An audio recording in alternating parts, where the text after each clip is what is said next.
E aí, tudo certo? Estamos aqui para mais um vídeo então, e esse aqui vai ser um vídeo para explicar uma coisa que eu gosto bastante, que é a economia e a função dos preços nessa economia maravilhosa, nesse mundo maravilhoso que nós estamos, né? Então, eu tava pensando, que vídeo que eu posso gravar e tudo mais, né? E eu lembrei que esse ano a gente teve a discussão do álcool gel, congela o preço do álcool gel, não congela o preço do álcool gel.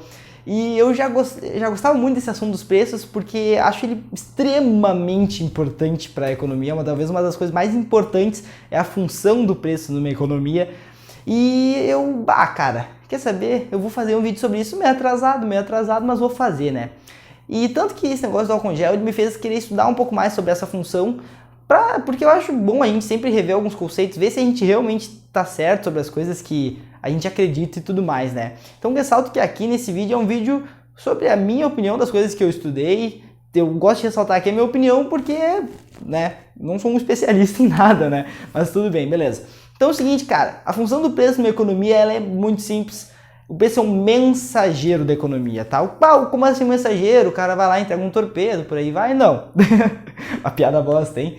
Mas não, o cara é um mensageiro, meu. Como assim? Então, cara, a gente teve problema no álcool gel, né? A gente teve o preço do álcool gel disparando e tudo mais. E a gente pedindo pra congelar, a gente dizendo que não devia congelar. E por que não deveria congelar? Minha opinião é que não deveria, né? Porque é o seguinte, cara. Quando o preço dispara, ele dispara por uma razão. Ele dispara porque a demanda por esse produto aumentou muito.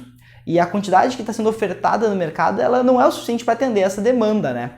E esse preço dispara e manda um sinal lá para o nosso produtor seria as empresas, as indústrias são empresas também, né? Mas tudo bem. Mas manda um sinal para o nosso produtor, cara, para o produtor olhar e dizer, esse preço está alto, tá valendo a pena eu aumentar minha produção, eu alocar meu capital, tipo que, talvez ele tenha uma fábrica de álcool gel, uma fábrica de, sei lá, bebidas destiladas, dele aloca o capital dele para começar a produzir álcool gel. Então, realocar o capital, investir mais capital, se pegar dívida, por aí vai, né? E, esse preço elevado, então, faz com que ele olhe e pense, compensa eu investir nessa produção desse produto, aí, no caso, o álcool gel, né? E quando ele investe mais no álcool gel, na produção de álcool gel, ele aumenta a quantidade que está sendo ofertada no mercado, ele aumenta a oferta, né? Quando ele aumenta a oferta, o que acontece? O preço começa a cair de novo. Por quê? Porque a demanda das pessoas está sendo já saciada de certa forma. E é importante ressaltar, cara, que o preço ele não é uma coisa determinada pelo produtor, no caso pelas empresas, né? A não ser em situações de monopólio, em situações de cartéis, e até nessas situações não é tão fácil assim de se controlar o preço. Por quê? Porque o preço ele está na demanda. Então vou te dar um exemplo, cara. Vou pegar esse livro aqui. Cara, esse livro aqui eu nem lembro quando eu paguei nele, vamos dizer que foi 30 pila, paguei 30 pila nele. Cara, se ele tivesse sido vendido por 100 reais, se estivesse lá na Saraiva 100 reais, eu não ia comprar esse livro. Por quê? Porque esse livro não vale esse valor. Talvez algum louco comprasse, né? Mas ele não vale. E isso mandaria um sinal para a empresa que o seguinte, que as pessoas não estão comprando o livro por 100 reais, porque o livro não vale 100 reais. Não importa se o dono da empresa acha o livro maravilhoso, se, sei lá, eu não sei quem também acha. O livro não vale 100 reais, as pessoas não vão consumir e, no caso, o empreendedor ele começa a perder dinheiro. E daí tu vai dizer, mas como é que a gente sabe se o empreendedor ele tá perdendo, se o preço é bom, se o preço é ruim, como é que se descobre isso? Cara, a gente teve um maluco que é o Alfred Marshall, o nome dele, que ele teorizou isso de certa forma, acho que foi o principal teórico nessa área, que é a curva do equilíbrio, a curva do preço de equilíbrio, no caso, que tem ali daí a curva da oferta e a curva da demanda, é isso aí, tava tentando lembrar direitinho, é isso aí, tá? E essas curvas são importantes porque a gente consegue ver bem a relação entre a oferta e a demanda e o que é o preço de equilíbrio. No caso, o preço de equilíbrio, se tu não sabe, é o preço onde o empresário tem um melhor desempenho, vamos dizer assim, é o preço mais produtivo, acho um jeito certo de se falar, e também é um preço tanto bom para a demanda quanto bom para a oferta, vamos dizer assim, de certa forma, né? E os agentes da economia, os consumidores sempre tentando o preço mais baixo, e os empresários, no caso, sempre tentando os preços mais altos, eles estão sempre nessa relação de buscar o equilíbrio. Então as forças dos preços são sempre em busca do equilíbrio, tá? Tá, mas, beleza, tá, ele é um mensageiro, então eu entendi que, esse preço aí aumentou, ele manda um sinal pro cara, o cara produz mais, o preço diminui porque aumentou a quantidade, beleza, tá? Mas continua sendo certo aumentar os preços numa situação difícil assim? Aí tu vai me perguntar, né?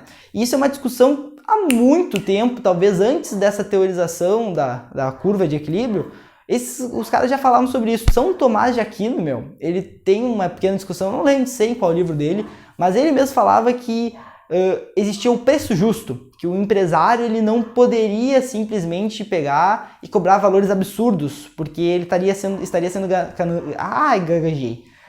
sendo ganancioso, e ao ser ganancioso ele estaria cometendo um pecado, né? E isso é uma discussão que a gente tem há muito tempo, cara. E a gente tem depois outros caras dizendo, por exemplo, que o preço, ele não existe moralidade no preço, não existe preços bom e preço mal, sabe? Existe o preço, porque o preço é dado pelo mercado, o preço é dado por nós indivíduos, né? Quando a gente fala mercado, a gente tem que lembrar que o mercado ele é composto de indivíduos. Eu sou um indivíduo, tu que tá me vendo é um indivíduo e por aí vai. Então o preço é dado pelo mercado, né? Então eles dizem que não existe preço justo, existe um preço só. E, bom, essa discussão é uma discussão muito longa, né? E a minha opinião é que não existe preço errado, sabe? Eu acho que existe o preço, ele é dado por nós. Então, por exemplo, o álcool gel a R$50, cara, não é porque o empresário malvadão foi lá e eu vou cobrar 50 pila no álcool gel agora porque eu sou pau no cu. Não, porque se fosse só por ganância, ele cobraria 50 pila no álcool gel em qualquer momento da história, né? Por que ele ia deixar de lucrar só agora? Por que ele não poderia ter lucrado em qualquer momento? Não, o cara aumentou porque ele tinha que aumentar, porque ele precisava para reinvestir, para todo esse processo aí que eu já expliquei, né? Mas como eu disse, minha opinião é que o aumento de preços, ele não é certo ou errado, ele é natural, ele tem que acontecer para a economia continuar girando, ela ser produtiva e para beneficiar nós, os consumidores e os produtores também, né? E eu gosto muito, cara, de um livro que traz essa discussão bem, porque esse livro, a gente tem a ótica do consumidor, né? E esse livro, ele traz a ótica do produtor, de certa forma, né? Que é esse aqui, mano. É um livro pouco falado do Mises até, que é o Lucros e Perdas do Mises, E é um livro que eu li ele há muito tempo já, eu tenho que reler ele, mas eu dei uma folhadinha agora.